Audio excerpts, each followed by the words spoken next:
Okay, y'all, it's 5 p.m. Pacific time, March 20th, and there were so many things that I wanted to cover today, and I've just not had the time. Over the lunch hour, I went to the weekly Zoom call that Leah and Ezra from Indivisible lead. I think they said there were 4,500 people on the call. And if you are not aware, they do a call every Thursday. It's noon Pacific time, where they tell you, like, what's the plan? Here's what's going on. Here's our thinking. Here's the next steps. And it's really encouraging. Both Ezra and Leah are very well spoken. They have really insightful things to say.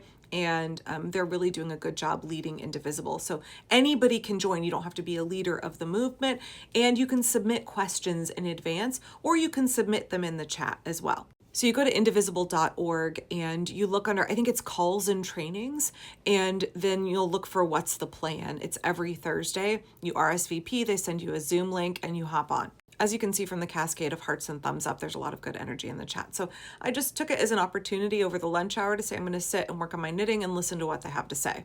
I did take some notes while I was knitting. However, we talked about April 5th, which is the next big coordinated event day.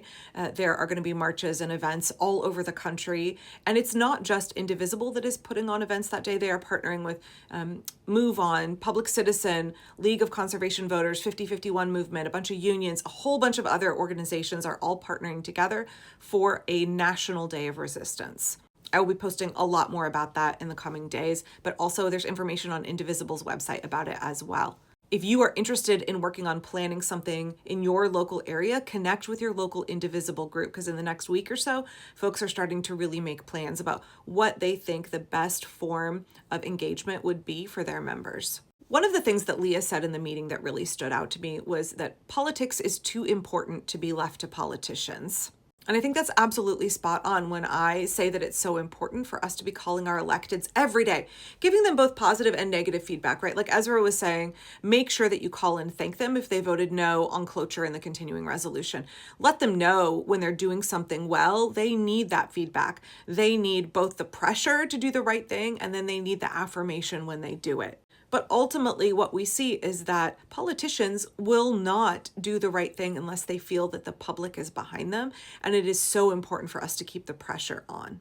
Ezra also said something in the meeting that really stood out to me. He said, we are the news media now. Meaning everyday people, folks like me, anybody who uses their platform, however small or however large, to talk about what is happening and to advocate for democracy and to inform folks and help folks get connected with grassroots efforts to protect our liberty. Right, like I'm looking out my window here and my Cydonia oblonga quince is in full bloom. I can see one of my pawpaw trees right out this window that is starting to get flower buds on it. Like I want to be out in the garden talking about gardening things. Right, but if my entire platform is talking about building a more just society where we heal our relationships with other people and with the planet, then there's no way I can ignore the absolute destruction that this regime is committing against the American people, against our nation, against the land that we share, against vulnerable people groups. And I know I'm not the only one. There's a lot of folks who have had to pivot what they're doing to focus on this issue. We have to give our all to stopping this, because the longer we wait, the harder it will be.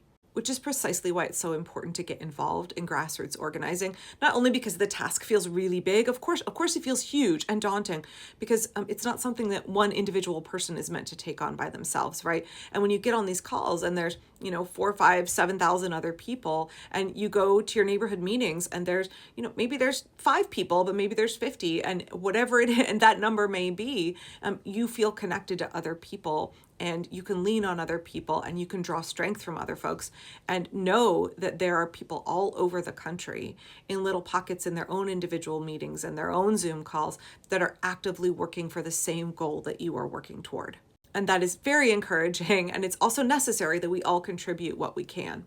And so Ezra was talking about however small your platform is, maybe it's just your Facebook where you post to friends and family. Maybe you have a TikTok platform. Maybe you use Blue Sky or something like that. Maybe you have a knack for, making art and you want to post it on Instagram. This is the time to use your platform to educate people and to get people involved.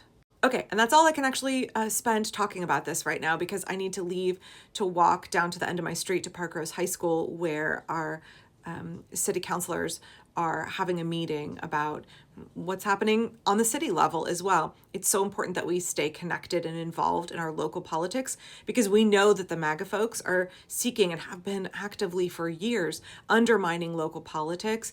And it's important that we stay on top of democracy protection at every level: local, county, state, and national. So I'm going to go down to that meeting and we'll see how it goes. I'll probably give an update when I get back for folks in Portland who want to know. Yeah, okay. Be safe. I'll be back.